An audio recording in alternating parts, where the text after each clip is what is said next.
qamlığın və şamanizmin nə kimi bağlılığı var? Ümumiyyətlə, şaman sözünün hardan meydana çıxır? Bəli, Tengri, Tanrı müxtəlif türk xalqlarında səsləndirmələrdən asılıdır bu.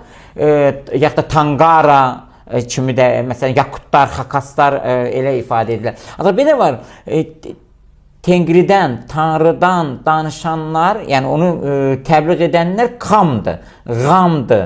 O da biraz fərqlidir. Çünki yenə deyirəm, bunlar hamısı o qədər şey olub ki, ona görə müxtəlif təlimlər yayılır. Məsələn, Tengriçilik azdan çoxdan bəllidir.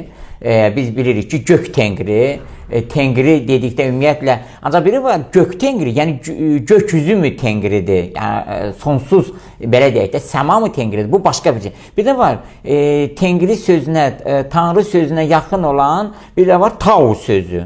Tao sözü, məsələn, Etruskularda biraz fərqli ola bilər. Yəni, Etruskular bilirsiniz ki, indiki İtaliya ərazisində daha çox yayılmış bir anlayış idi. Onunla bağlı da araşdırmaları var. Teo, zaten Teo sözü də sonradan Avropalılar Teo sözünü mənimsədilər, ancaq türklərdə də Taodur.